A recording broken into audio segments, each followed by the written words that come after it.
السلام عليكم ورحمة الله تعالى وبركاته. تحية طيبة لجميع متابعينا الكرام ولكل من التحق بنا مؤخرا.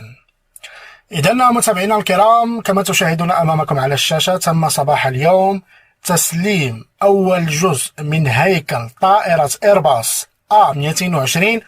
تمت صناعتها بالكامل في المغرب. تم تسليم هذه القطعة والتي سوف يتم تصديرها بطبيعة الحال إلى الخارج.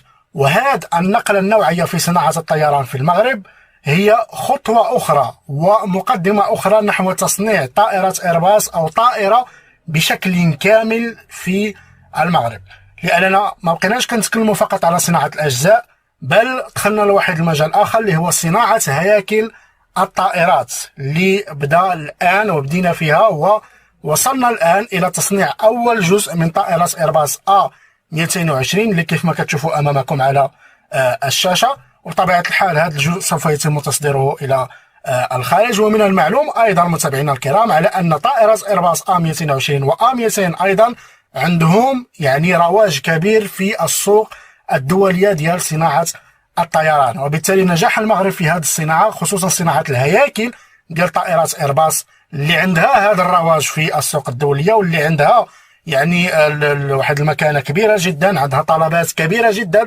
من الدول التي تقتني هذا النوع من الطائرات.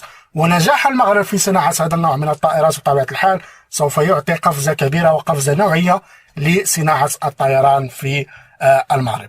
إذا متابعينا الكرام، الحفل كان صباح اليوم، حضره وزير الصناعة المغربي وأيضا ممثلين من شركات أمريكية اللي كانوا حاضرين في هذا الحفل، اللي هو حفل تسليم أول جزء من طائرة إيرباص. هيكل ديال الطائرة، كنتحدثوا على هيكل ديال الطائرة تمت صناعته في المغرب بأيادي مغربية وخبرة مغربية ومصانع مغربية وأيضا تكنولوجيا مغربية. إذا متابعينا الكرام، سوف أراكم في فيديو قادم، والسلام عليكم ورحمة الله تعالى وبركاته.